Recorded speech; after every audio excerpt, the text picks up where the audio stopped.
నమస్తే, welcome to our channel. నేను సిరి.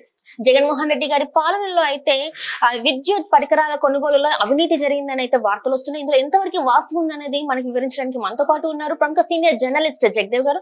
నమస్కారం సార్. ఇప్పుడు చూస్తున్నట్టయితే ఆంధ్రాలో ఇసుక నుంచి మద్యం వరకు ప్రతి ఒక్క దాంట్లో కూడా ఎంతో అవినీతి జరిగిందని చెప్పేసి మనకి కొన్ని వార్తలు అయితే ఉన్నాయి. ఇందులో ఇప్పుడు ముఖ్యంగా చూసుకున్నట్టయితే విద్యుత్ పరికరాల కొనుగోలులో కూడా చాలా అవినీతి జరిగిందని చెప్పేసి అయితే కొన్ని వార్తలు వస్తున్నాయి. ఇందులో ఎంతవరకు వాస్తవం ఉంది, అసలు ఏం జరిగింది, అంటే ఎంతవరకు జరిగి ఉంటుంది, ఎంత మొత్తంలో అవినీతి జరిగి ఉంటుంది?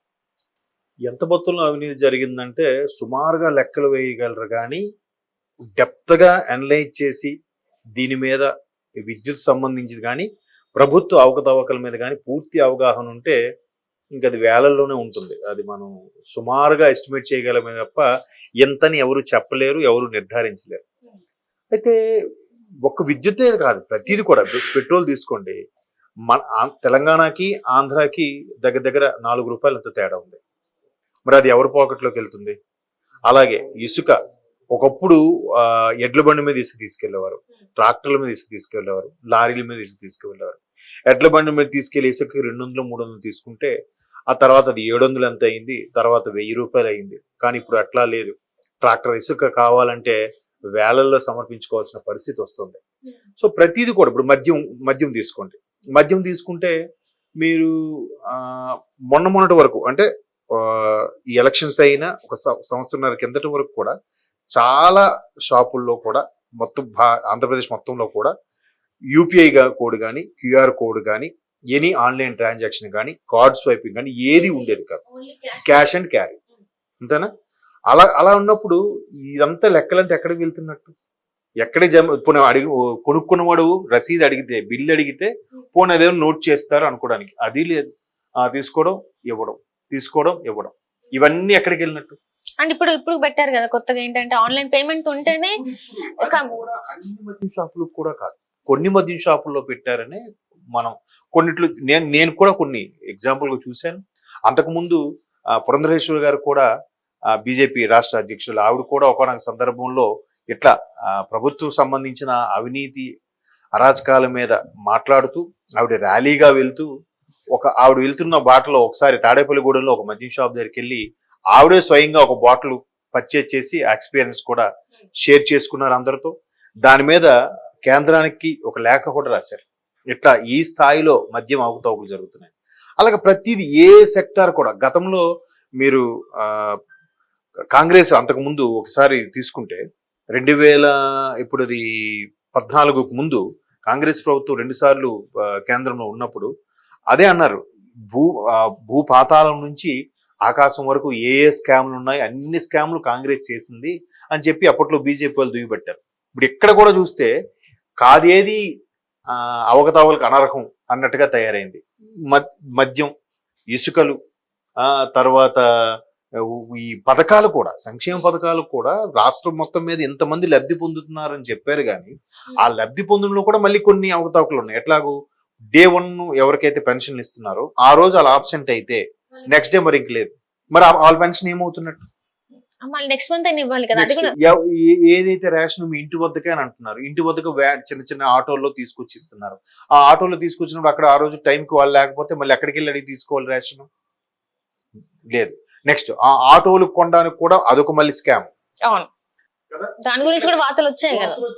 ఇలాగ ప్రతిదీ తీసుకుంటే వాటన్నిటితో పోల్చితే విద్యుత్ అనేది చాలా పెద్ద స్కామ్ అని ఈ మధ్యకాలంలో మరీ ఎక్కువగా హైప్ అయింది.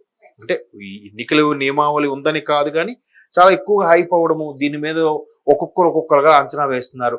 ఒకరందరూ అంటున్నారు 3,000 కోట్లు అంటున్నారు, కొంతవేళ 4,000 కోట్లు అంటున్నారు. ఇది మొత్తం అన్ని అవకతవకలు తీస్తే 6,000 కోట్లకు పైగా ఉంటుంది అంటున్నారు. అసలు ఈ విద్యుత్ కూడా సరిగ్గా సాగ్రిగేట్ చేసి దేనికి దానికిగా మార్చి అందరికీ ఏ ఇబ్బంది లేకుండా కార్పొరేట్ సెక్టర్ అయితే ఒకటి, డొమెస్టిక్ సెక్టర్ అయితే ఒకటి అని, ట్రాన్స్కో అని కానీ, జెన్కో అని కానీ, అలాగే డిస్కమ్లు వైడ్గా డివైడ్ చేయడం అంతా కూడా చంద్రబాబు నాయుడు గారి గవర్నమెంట్ హయాంలో జరిగింది. నాకు తెలిసిన అంతకుముందు ఏ ప్రభుత్వంలో జరిగిందో నాకు తెలీదు, ఇంకా అనుభవజ్ఞులు ఉంటే చెప్తారు. నాకు తెలిసినంత వరకు ఆయన ఇట్లా బైఫ్రికేట్ చేసి కొంత వెసులుబాటు కల్పించారన్నట్టుగా విన్నాను. సో దానికి కూడా డిస్కమ్కి సంబంధించి కానీ, విద్యుత్ పరికరాలకు సంబంధించింది కానీ, ట్రాన్స్ఫార్మర్కి సంబంధించింది కానీ, ఆ కొత్త లైన్లు వేసేదానికి కానీ, అలాగే హెచ్టిఎల్ అంటే హై టెన్షన్ వైర్కి సంబంధించి ప్రతిదీ కూడా ఇప్పుడు ఎక్కడైనా మనం ఏం చేస్తామంటే లబ్ధి చేకూరాలి అనుకున్నప్పుడు ఒక దగ్గర రూపాయికి దొరుకుతుంది, ఒక దగ్గర 3 రూపాయలు దొరుకుతుంది అంటే రూపాయి దగ్గరికి వెళ్ళి కొనుక్కుంటాం. కాదు కూడదు 3 రూపాయల దగ్గరికి వెళ్ళి కొంటున్నామంటే ఒకటి వాళ్ళకి వీళ్ళకి లాలూచైనా ఉండాలి, లేదా ఆ 3 రూపాయలకి అమ్మేవాడు మనవాడైనా అయి ఉండాలి. ఈ రెండిట్లో ఏదో ఒకటి సందర్భంలో జరుగుతుంది కదా. సో ఇక్కడ కూడా ఇప్పుడు చాలా మంది విశ్లేషకులు, చాలా మంది వరకు మీడియా కూడా కోడే కూస్తున్న అంశం ఏంటంటే తన వాళ్ళకి లబ్ధి చేకూర్చేలాగే ఆ 3 రూపాయలకు ఎక్కువగా ఉన్నదాని దగ్గరే కొన్నారు విద్యుత్ సంబంధించి పరికరాలు. ఇది ఆ నోట ఈ నోట ఆ పరంగా ఈ పరంగా ఇన్వెస్టిగేటివ్ జర్నలిజం పరంగా కొంతమంది అనుభవజ్ఞుల విశ్లేషకుల ద్వారా మనకు తెలిసిన సమాచారం ఏంటంటే 4,500 కోట్ల పైచీలకు అవకతవకలు తయారయ్యాయని చెప్తున్నారు. అంటే మీరు ఎక్కడైనా చూడండి, ఏదైనా ప్రాణ నష్టం కానీ ప్రభుత్వ నష్టం కానీ జరిగినప్పుడు కొంతవరకు అంచనా వేస్తారు. ఎక్కడైనా ఒక ప్రాణ నష్టం జరిగింది, ఒక 200 మంది చనిపోయారని చెప్పారంటే అక్కడ ఇంకా ఎక్కువగానే ఉంటుంది. సుమారుగా అప్పటి వరకు దొరికిన డెడ్ బాడీల ప్రకారం 200 అంటారు. అలాగే ప్రభుత్వం ఆస్తి నష్టం జరిగిందంటే 1000 కోట్లలోనే ఉంటుంది, కానీ కొంచెం తగ్గించి చెప్తారు. ఎందుకు? ప్రజలు కానీ ప్రభుత్వం కానీ ఇటువంటి విషయాల్లో ఎక్కువగా చెప్పినప్పుడు ప్యానిక్ అవుతారనే ఉద్దేశంతో కొంచెం తగ్గించి చెప్తారు. సో ఇక్కడ కూడా అంచనా పరంగా తగ్గించి చెప్తున్న వ్యవహారం ప్రకారం చూస్తే 4,500 కోట్లు, బట్ ఇంకా అన్ని కలుపుకొని 6,000 కోట్లు పై మాటే అన్నట్టు కూడా వార్తలు ఉంటుంది. అంటే ఇందులో కమిషన్ కూడా 7 నుంచి 10% వరకు ఉందని కూడా మనకు వార్తలు వస్తున్నాయి. మరి కమిషన్ కూడా ఎక్కువ. ఇప్పుడు జనరల్ గా మీరు అబ్జర్వ్ చేయండి, ఒక పరిధి వరకు అంటే 1 CR దాటింది అనుకోండి, ఎప్పుడు కూడా మాక్సిమం 1 or 2% మించి ఉండదు ఎక్కడ కూడా పెద్ద పెద్ద లావాదేవీలకి. ఇప్పుడు ఇది మీరు అన్నట్టు ఇన్ని వేల కోట్లకి 7 or 8% కమిషన్ అంటే ఎంతమ్మా? ₹1 కోటికి 7 లక్షలు. ఇప్పుడు ఎన్ని కోట్లము? 4,000 కోట్లు అంటే ఎన్ని లక్షలము? 4,000 ఉంటే 7 లక్షలు ఎంత వచ్చింది? 280 కోట్ల వరకు ఓన్లీ కమిషన్కి వెళ్ళిపోతుంది. అంటే ప్రతిది కూడా ఇదనే కాదు, అంటే ఏ ప్రభుత్వం వచ్చినా కూడా కొంత తన అనుయాయులకి కానీ లేదా తన వాళ్ళకి లబ్ధి చేకూరేలాగా కాంట్రాక్ట్స్ కానీ ఇట్లాంటి ఒప్పందాలు కానీ కేటాయిస్తారు. కానీ మరీ ఎంత విచ్చలవిడిగా అయితే కేటాయించరు.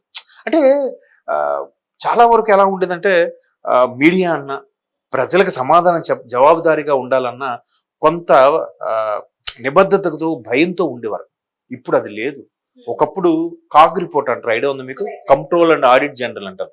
వాళ్ళు నివేదిక పంపిస్తున్నారంటే చాలా మంది భయపడేవాళ్ళు. అమ్మో, ఎవరి మీద చూస్తుంది, అది ఏ డిపార్ట్మెంట్ సెక్రటరీ మీద పడుతుంది, ఏ శాఖ మంత్రి మీద పడుతుంది, ఏ నాయకుడి మీద పడుతుంది, వాళ్ళు ఎవరికి అనాలిసిస్ ఇవ్వాలి, వాళ్ళందరి ముందు జవాబుదారీలాగా చేతులు కట్టుకుని నిలబడాల్సి వస్తుంది.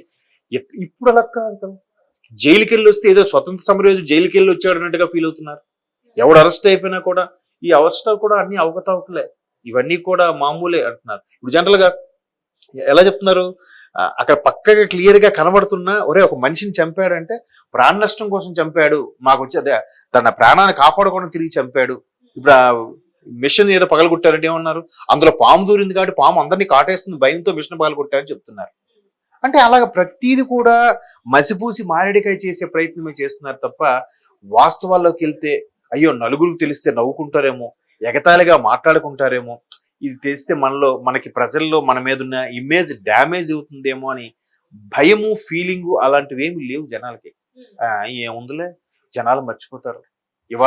ఇవాళ తిన్న కరియర్ ఎల్లుండి అడిగితే మర్చిపోతున్నారు, ఇవన్నీ మర్చిపోతారు. ఏముందిలే, అధికారం మనకు వస్తే చాలు, ఏం చేసుకున్నా పర్వాలేదు అనే స్థాయికి వెళ్ళిపోయారు. కాబట్టి ఇంక కొత్తగా ఏమున్నాయి? ఇప్పుడు గతంలో కూడా 2G స్కామ్లు అన్నారు, 3G స్కామ్లు అన్నారు, బొగ్గు స్కామ్లు అన్నారు, ప్రతిదీ కూడా. గడ్డి కూడా స్కామేగా, పశువులు తిన్న గడ్డి కూడా స్కాము. నా చిన్నతనంలో బాగా అసలు ఏ కార్టూన్ చూసినా గడ్డి స్కామ్ మీద పెద్దగా ఎక్కువగా ఉండేది. మరి గడ్డినే వదలనప్పుడు ఇట్లాంటివన్నీ ఎందుకు వదులుతారమ్మా? విద్యుత్ పరికరాలు, కాంట్రాక్ట్స్, ఇవాళ రేపు ఫస్ట్ క్లాస్ కాంట్రాక్టులన్నీ ఎలా తయారయ్యారమ్మా? ప్రతిదీ కూడా మీరు అన్నట్టు 7 to 8% కమిషను. అది కాక ప్రతి 1 CR పైన దాటిన ఏ కాంట్రాక్ట్ తీసుకున్నా అందులో మినిమం 30 లక్షలు ప్రాఫిట్ లేనిది ఎవరు పని చేయట్లేదు. అంటే 70 లక్షలే పెడుతున్నారు ₹1 కోటి టెండర్. అంటే 30 లక్షలు ఎందుకు తినాల్సి వస్తుందంటే వాళ్ళు కూడా తప్పు కాదు. చుట్టుపక్కల సార్ 30 లక్షలు నాకు మిగిలేదు 10 మిగతా 20 కూడా ఆ అధికారులకు ఇవ్వాలి, ఈ నాయకుడికి ఇవ్వాలి, ఆ మంత్రికి ఇవ్వాలి, ఇదికి ఇవ్వాలి, ఈ కూలీలకి ఇవ్వాలి, మేస్త్రికి ఇవ్వాలి, లోకల్ సర్పంచ్కి ఇవ్వాలి అని చెప్తున్నాడు కాంట్రాక్ట్ కూడా. ఇంక వాడిని అనడానికి ఏం లేదు. మళ్ళీ ఇక టాపిక్ వస్తే మారాల్సింది ప్రజలే. Right sir, right sir, right. Thank you so much sir.